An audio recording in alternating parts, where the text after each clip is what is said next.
Guys, कैसे हो आप सभी। कैम क्लासेस के यूट्यूब चैनल में आप लोगों का मोस्ट वेलकम।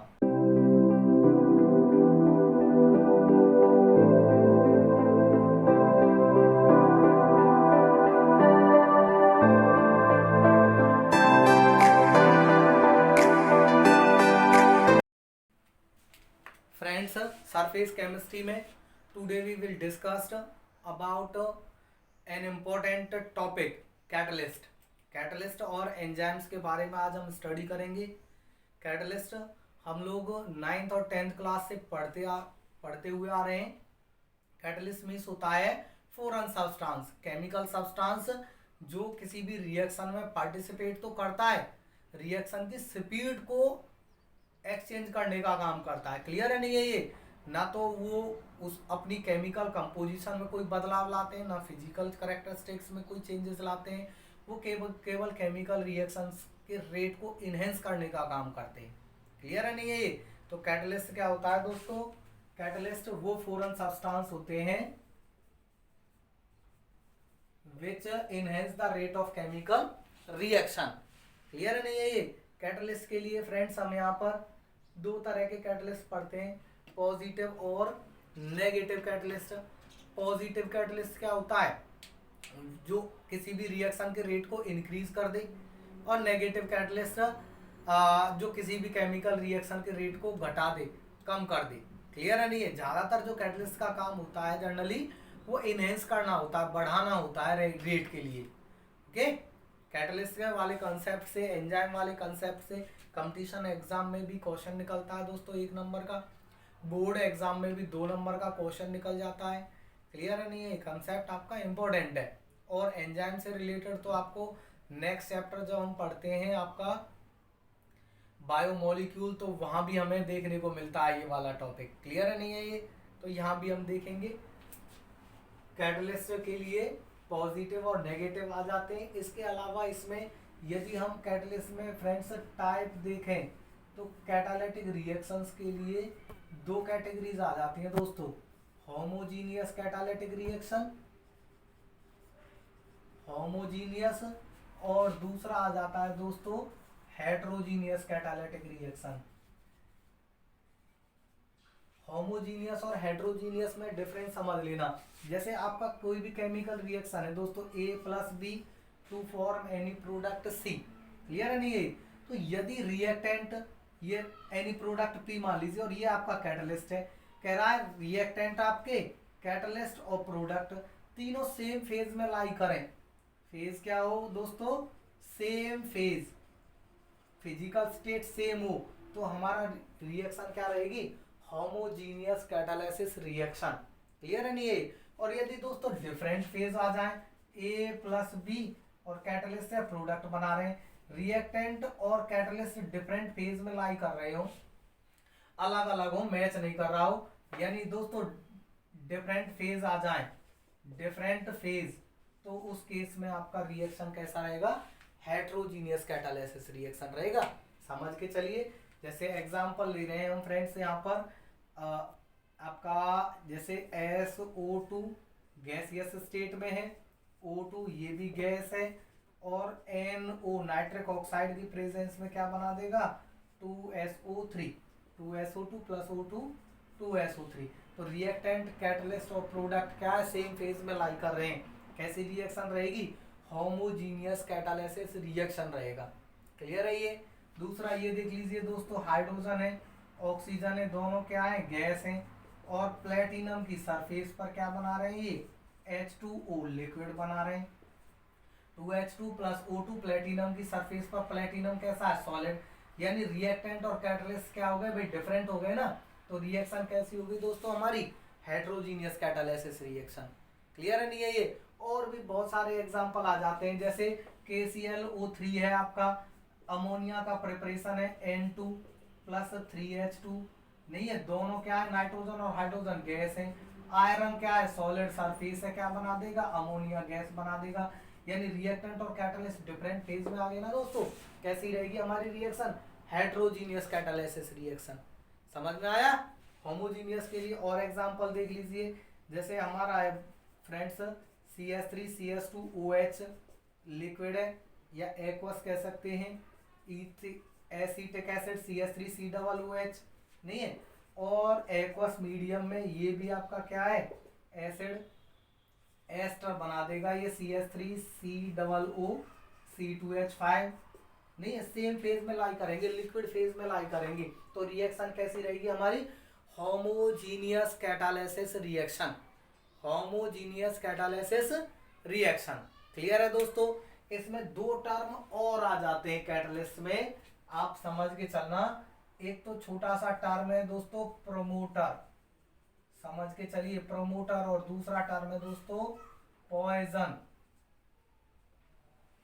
प्रमोटर और पॉइजन, प्रमोटर क्या होते हैं, ये कैटलिस्ट के लिए भी कैटलिस्ट का काम करते हैं दोस्तों, कैटलिस्ट के भी कैटलिस्ट, ऐसे समझ सकते हैं। क्लियर है नहीं है। और ऐसे समझ लीजिए जो कैटलिस्ट की एक्टिविटी को बढ़ाते हैं, प्रमोट करते हैं, क्लियर है नहीं है, वो हमारे क्या रहते हैं, प्रमोटर।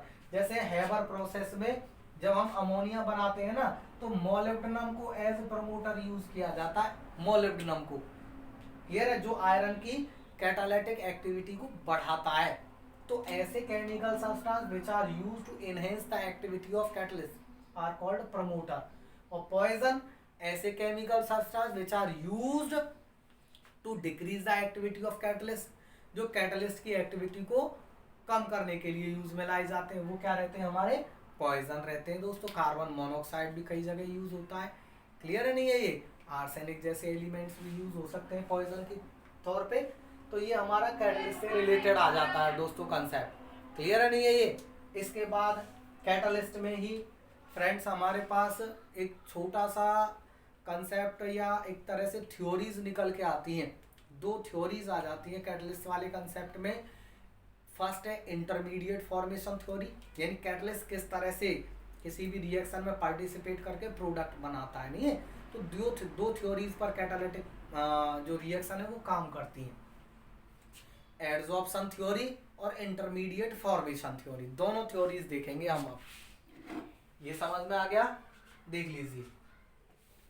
तो दोनों थ्योरीज देख रहे हैं फ्रेंड्स, एडजॉर्प्शन थ्योरी और इंटरमीडिएट फॉर्मेशन थ्योरी। चलिए फर्स्ट इंटरमीडिएट फॉर्मेशन थ्योरी पर हम काम करेंगे। Intermediate formation theory,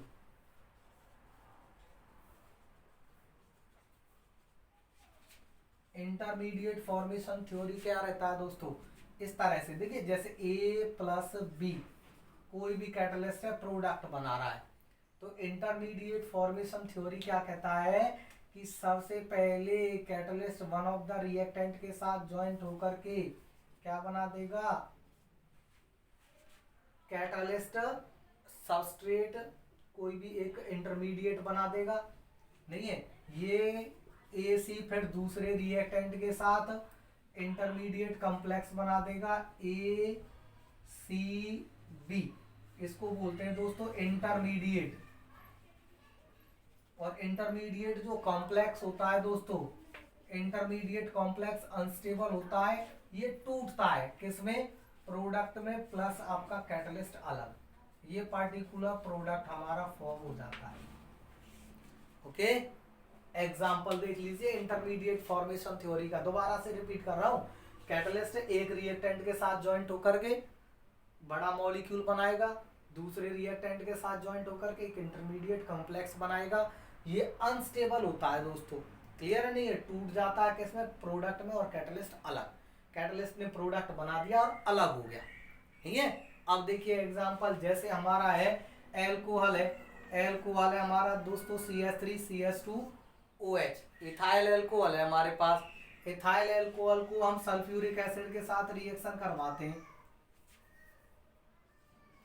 ethyl alcohol sulphuric acid के साथ क्या बना देगा दोस्तों, CH3CH2SO3H प्लस आपका H2O, इथाइल सल्फोनिक एसिड।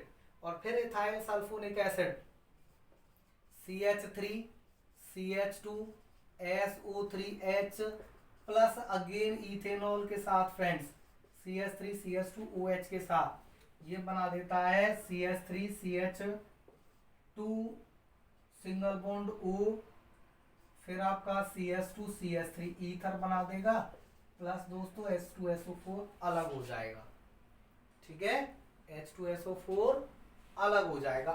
ये हमारी दो स्टेपों में रिएक्शन है। ओवरऑल रिएक्शन के लिखने के लिए देखिए CH3 CH2 SO3H CH3 CH2 SO3H cancel out हो गए भाई ये तो। और यहाँ देखिए दोस्तों H2SO4 H2SO4 ये कैंसिल आउट हो गया आपका। बचा क्या, इथेनॉल और ethanol, 2 molecule CH3 CH2OH, 2 molecule ethanol के, ठीक है दोस्तों। सल्फ्यूरिक एसिड यहाँ ये कैंसिल आउट हो गया। ये किसकी तरह काम करता है दोस्तों, कैटलिस्ट की तरह काम करता है, ठीक है। क्या बना दिया इसने, CH3 CH2O CH2 CH3 plus आपका H2O। यानी जो ओवरऑल रिएक्शन रहती है दोस्तों वो मेन रिएक्शन आपकी ये है। मेन रिएक्शन क्या है, ये क्लियर है नहीं है।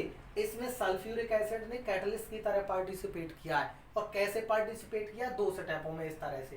पहले वो जैसे यहाँ पर 2 इथेनॉल है, पहले उसने एक इथेनॉल मॉलिक्यूल के साथ एथाइल सल्फोनिक एसिड बनाया, फिर एथाइल सल्फोनिक एसिड ने दूसरे इथेनॉल मॉलिक्यूल के साथ क्या बना दिया, पार्टिकुलर प्रोडक्ट और कैटलिस्ट अलग, ठीक है दोस्तों। तो ये हमारी कौन सी थ्योरी है, इंटरमीडिएट फॉर्मेशन थ्योरी, समझ आया। चलिए दूसरा हम देखते हैं दोस्तों, adsorption theory of catalyst. Adsorption theory of catalyst. Adsorption theory, adsorption theory का बेसिक प्रिंसिपल क्या रहता है दोस्तों। एडजॉर्प्शन थ्योरी काम करता है कुछ बेसिक कंसेप्ट्स पे। सबसे पहले आपका रहता है इसमें कुछ छोटे छोटे पॉइंट्स मैं बता दूं, डिफ्यूजन। सबसे पहले रिएक्टेंट का डिफ्यूजन, मैं पॉइंट्स आउट लिख देता हूं कि कौन कौन से स्टेप इसमें इन्वॉल्व होते हैं। तो डिफ्यूजन ऑफ रिएक्टेंट इन्वॉल्व होता है दोस्तों, डिफ्यूजन ऑफ रिएक्टेंट मॉलिक्यूल। दूसरा पॉइंट आ जाता है दोस्तों इसमें adsorption of reactant at the surface of catalyst. Clear है नहीं है, reactant at the surface of catalyst, surface of catalyst.